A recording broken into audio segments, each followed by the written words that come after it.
Good morning. Thanks for joining. Today I want to talk a bit about conversion. I think it's something that many of us go through as Course in Miracles students. This experience of converting, and converting can be relevant to many different situations. Perhaps when we face a difficult situation or something has triggered us, we go through some kind of conversion on it, right? And you'll have tools that work for you, or certain lessons will come into your mind, or you'll ask for help and hand over. There's lots of different ways that we can go through that. But for me, it's when there's some kind of dissonance. So I've been triggered in some way. Sometimes it's really clear what that trigger is. There's a particular situation, I've had a particular encounter, I've seemed to have found out some news or something in the world. Something's going on and it's triggered me, and I'm aware of what it is to some extent. There's other times when I might just wake up with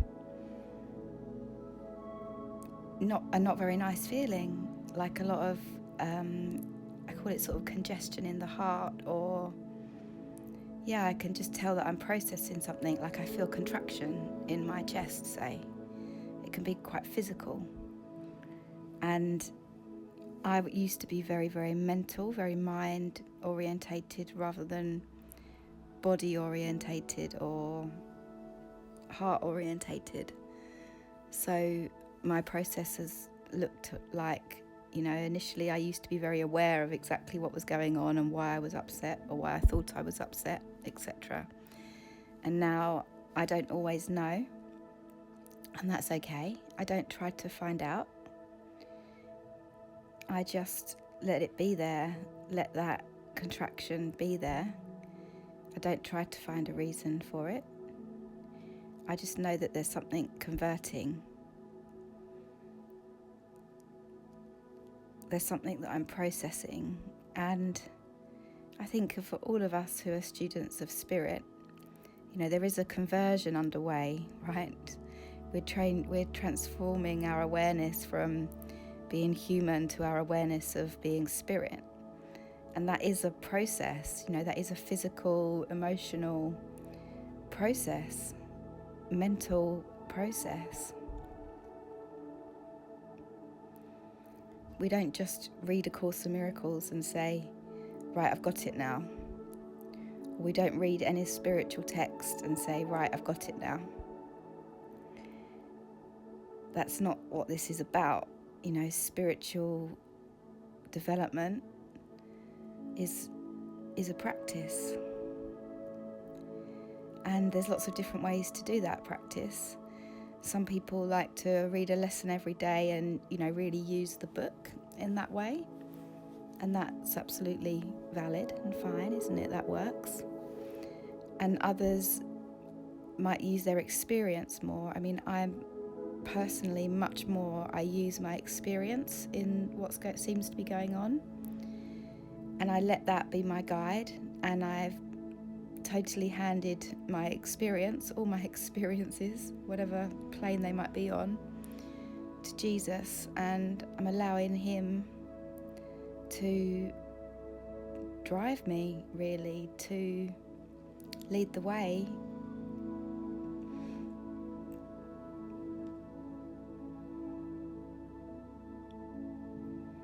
And so when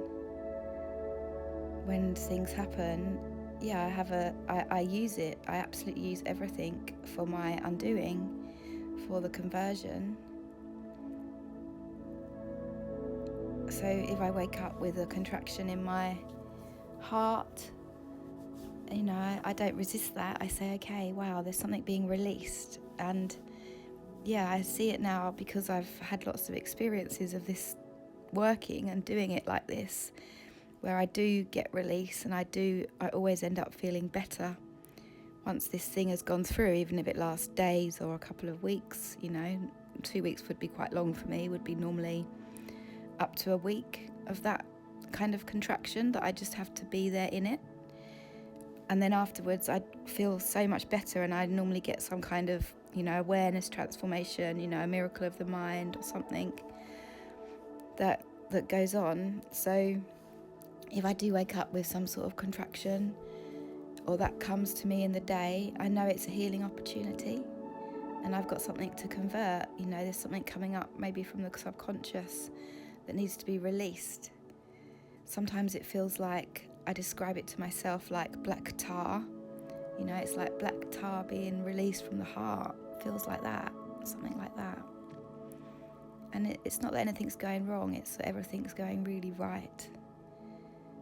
And often I find I have these episodes after I might have had a lot of light. So, light could be a trigger. Perhaps you've been to a spiritual teaching, or you've been listening to a lot of spiritual material, or you've been connecting a lot with Jesus. That's the biggest trigger for me, is connecting a lot with Jesus. If I have days and moments where I'm very with him, very viscerally, very, very, very with him in all ways, very, very joined to him in all ways, physically, emotionally, spiritually. It's I'm going to say actually, and sexually, which sounds slightly weird, but that's how it is for me. I'm very, very, very joined with Jesus. And when I go into have those moments, it can, all of that light, that connection can trigger sort of a new phase of healing. That seems to be how it can be. And I'm okay with that process. And it absolutely has calmed down. The initial periods were very disturbing to me. I didn't like not feeling good. But now I understand a bit more what's going on, or I'm more familiar with the process, and I've got trust in that process, because I see that I always come out with some big lesson, a big learning. Something's been released. I'm more willing to go into it. And they have got less severe, definitely. Or maybe I'm better able to cope with a slight not feeling so great, or a little contraction in the heart doesn't affect me perhaps in the same way. I don't know. But it actually does feel less intense as well. And that's what I'm talking about with conversion, like going through something. We are going through something here. There's a process going on in all of our levels. Physically, I don't know about you guys, my experiences are very physical now, like a lot of energy moving about in my body, sometimes extremely painful, like very, very painful, but Jesus uses it for me to connect to him, because in those moments of extreme pain, it's all to do with my lower body. For personally, it could be any part of the body. The Kundalini awakening can actually go any way, I've learnt myself, because mine's been completely opposite to what it typically would be. But for me, the lower body is the last thing that's coming online now, and it's been extremely painful because I had a lot of blocks in that area, which I'm not surprised about. And the pain can be very intense, like unbelievably intense, like being crushed from the inside. It's not emotional. I don't know what's going on. I've got no idea really what's going on with that, but it's been happening for a few years. And in those moments, I've learnt to just connect really strongly to Jesus, because I'm so desperate, so intense, but I could stop it, and I have stopped it and sort of got up, but then I'm left with a dead leg for days and days afterwards, or something like that. So I've learnt that I just need to surrender, release in the pain, join with Jesus, and allow it to go through me. And this energy, I can actually physically see it and feel it. Obviously, it goes through my legs and through my lower body, and then it calms down, and then it starts to trickle, and it's like it's unblocking something. There's something being unblocked or released. I don't really know, but you could also call that a kind of conversion. I remember another time I was going through a conversion,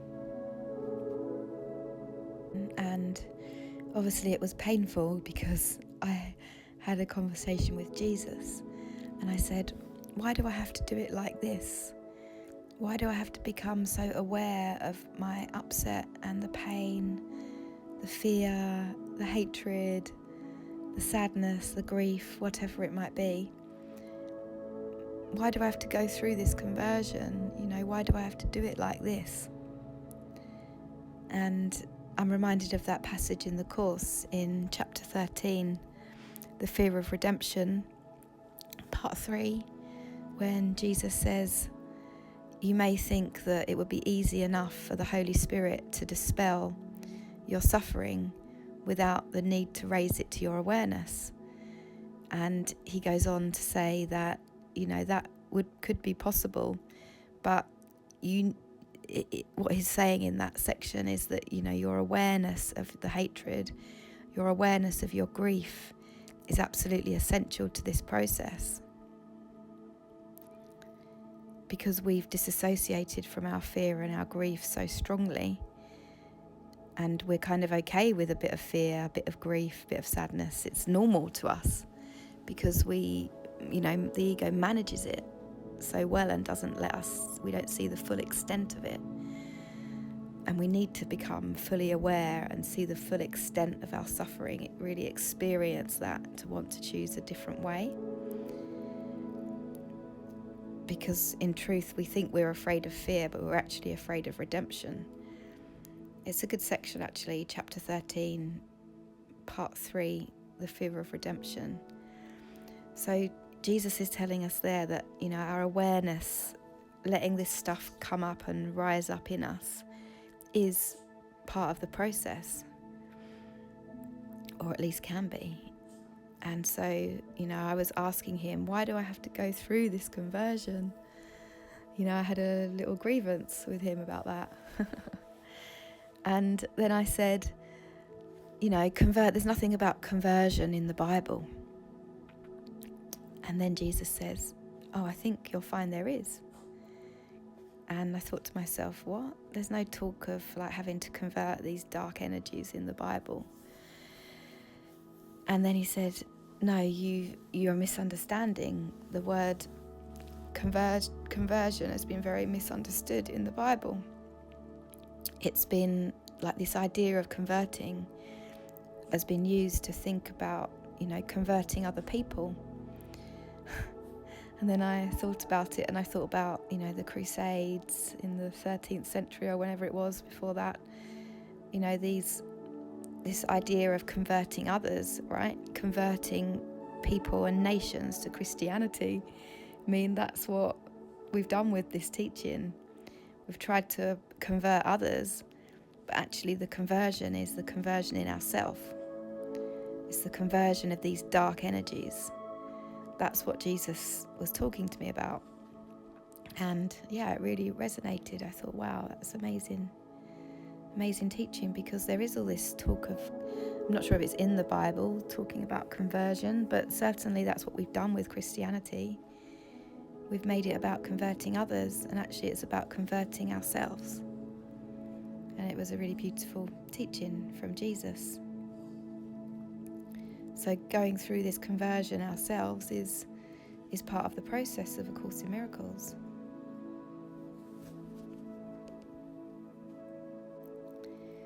So there are, we're opening ourselves up, aren't we, in this process? We're letting go of our tight hold on how things are, what we think we are. We're letting go of everything, our entire identity, and we're allowing something new to come in and to sort of something else to take over. We're stopping managing ourselves. We know we can't manage ourselves. And this is, it's a very physical, energetic experience, that letting go.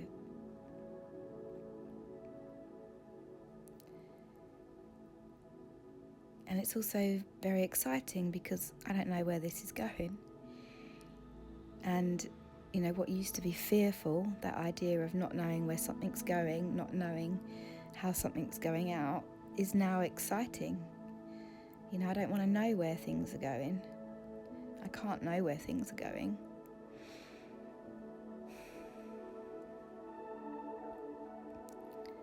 So I'm just let go and live in it moment by moment, however that looks.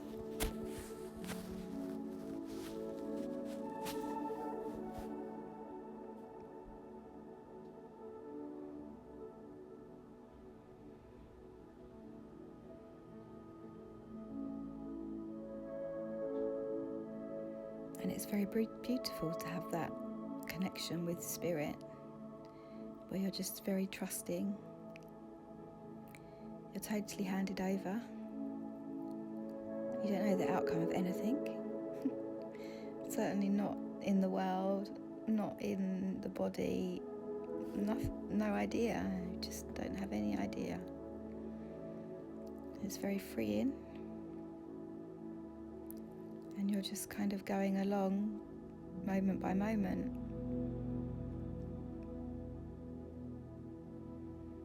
And when things come up that need conversion, you're willing to go through that. You're not going to put the brakes on that. You're going to welcome that as much as you welcome anything else in the moment. And yesterday I was having a conversation with someone about something, and I felt a little bit of dissonance. And I'm considering doing a new job. And I was talking to somebody about this new job. And one of the things was about sort of having to report things that someone might have said, reporting it back to sort of an authority type figure. And I felt a lot of dissonance around that. And it's very interesting because it was, when I looked at it in my mind, it was about this idea of secrets and how much I actually value secrets.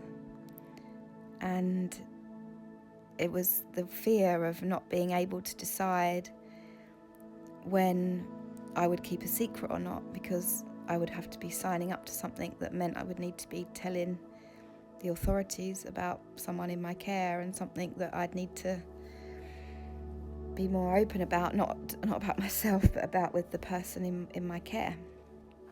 And I felt very uncomfortable about it. And it was this idea, that I would not be able to keep anything secret or confidential. And when I looked at it, it was very much based on shame. And shame and secrecy kind of go together, don't they? And if you've got any shame, you need secrecy. It's a really strong weapon to keep the shame hidden, keep it a secret, but it doesn't allow the shame to come out and to be healed, right? And it was a very powerful experience. And I looked at it, I've been looking at it, and it's been a conversion that I've been going through in the last sort of 12 or so hours.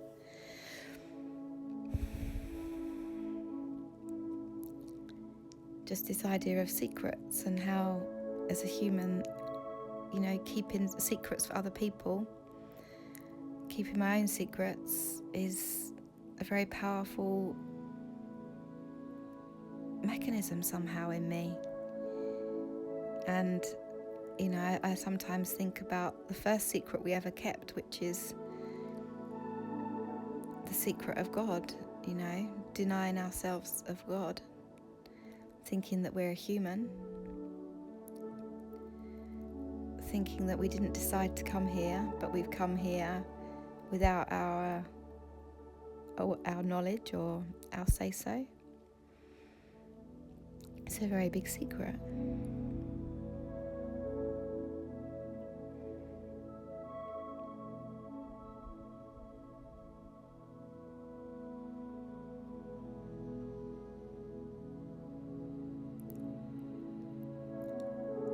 And I'm very grateful that has come up, and I can see that, and I can start to release that. I don't want to hide any shame anymore. I want everything to be exposed in myself,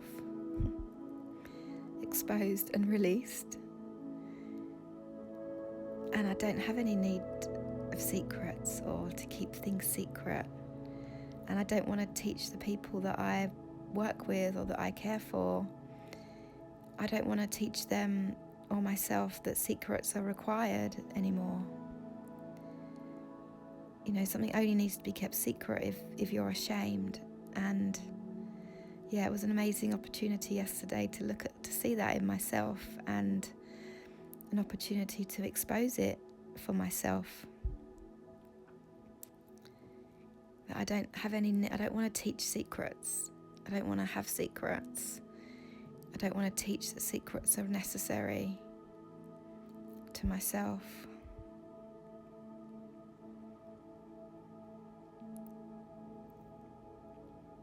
Yeah, and I feel a really powerful kind of release and conversion on that.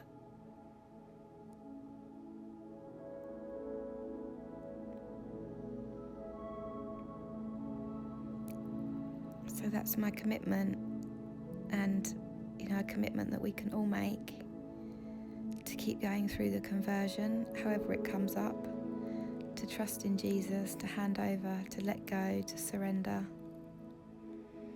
to go through this process, to recognize, in truth there is no process, because Spirit's always whole and pure and as is, cannot be hurt.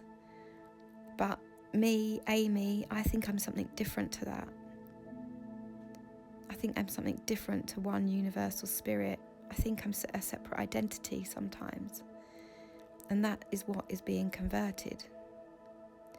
And that part of me is in a process, a release, an undoing. And I commit to that process. I can commit to that continuing undoing. Yeah, and it's very beautiful, and I feel very grateful that I can do that right now. And I'm pleased that all of us have got that opportunity to go through that conversion, that undoing, and return to God. Return to our awareness as God.